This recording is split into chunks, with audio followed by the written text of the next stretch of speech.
Après que Batman ait remarqué que des gens mouraient à cause d'un étrange gaz toxique, il a commencé à réfléchir à quel de ses ennemis pourrait être derrière tout ça. Il est descendu dans les rues pour interroger des voyous afin de découvrir qui fournissait le gaz. Son enquête l'a mené au zoo abandonné de Gotham, où Penguin et ses hommes de main attendaient quelqu'un. Le type finit par arriver, portant un masque à gaz, et dit à Penguin de se mettre son parapluie là où le soleil ne brille jamais. Alors que Batman les observe, Penguin demande si le gaz est bien réel, et l'homme masqué lâche un pet toxique sur l'un de ses sbires. L'homme tombe à genoux de douleur, s'étouffe avec son propre sang et meurt. Satisfait, Penguin demande le prix, et c'est à ce moment-là que Mr. Freeze débarque, furieux qu'Oswald tente de conclure l'affaire sans lui, alors que c'est lui qui l'avait mis dans le coup. Le Gas Mask Killer s'éclipse pendant que Freeze tue tous les hommes de Penguin et le confronte. Cependant, Batman intervient et les arrête tous les deux avant de les mettre sous les verrous. Bruce dit à Gordon qu'il a entendu le Gas Mask Killer mentionner que sa dernière rencontre était avec le Joker.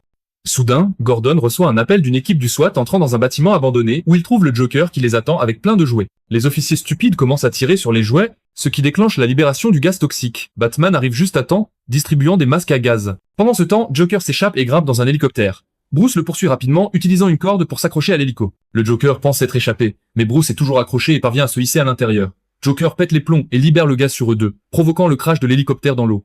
Bruce parvient à nager jusqu'au rivage, recrachant le gaz, puis il plonge sa main dans l'eau et traîne le Joker hors de l'eau, avant de l'embrasser.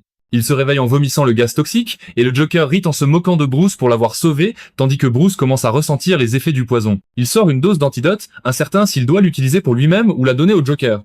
Le Joker lui demande s'ils peuvent se faire un câlin parce qu'il a froid. Bruce prend la moitié de la dose pour lui et force l'autre moitié dans la bouche du Joker. Ensuite, il tire une fusée de détresse en attendant les secours. Ils passent des heures ensemble à attendre, le Joker n'arrêtant pas de bavarder et de draguer Bruce. Finalement, Bruce en a assez et lui fout un coup de poing en pleine face, l'assommant net. Quand les secours arrivent, ils emmènent le Joker à l'hôpital. Puis Gordon donne à Bruce une lettre, disant qu'elle est pour lui mais qu'il ne sait pas qui l'a envoyée.